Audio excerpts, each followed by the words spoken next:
Hello guys, welcome back to Concrete Elbow. Brian and Eddie recently met at the Arm Wars to train together with Neil Pickup as their coach. So we can see how much Brian's arm wrestling has progressed from this video. If we take a look at their match from 7 months ago, it's clear that Brian has always been the stronger guy, but at that time he still wasn't able to utilize the most out of his merits. So even though Brian still won with a score of 4-2, Eddie was the better arm wrestler that day. But fast forward today, everything's changed.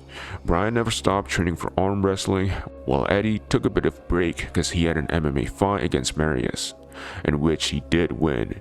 So yeah, you can see here that if previously, as long as Eddie had a good setup and reaction time, he can beat Brian. Now, it doesn't matter. Whatever Eddie tries to do to Brian, Brian just neutralizes everything. Nice. Where was the direction opportunity, you think, there, mate? It was tough because I couldn't get any A game. Into your hand? Yeah. He's really practiced. That's just that. You could feel the tension. So there was no slack. Yeah.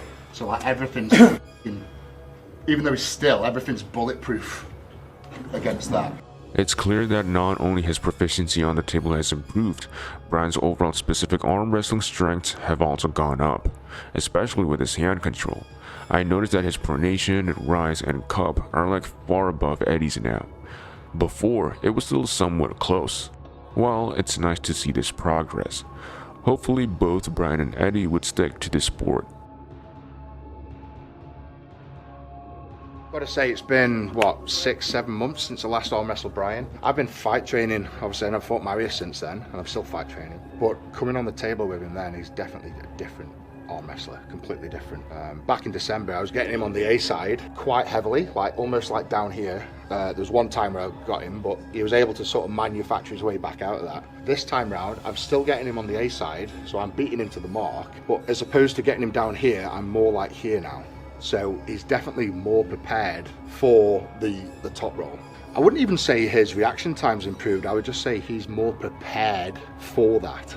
He's just all tensed up, everything's ready to protect against it. And I'm afraid that's what 6 months training does versus 6 months of fight training. So.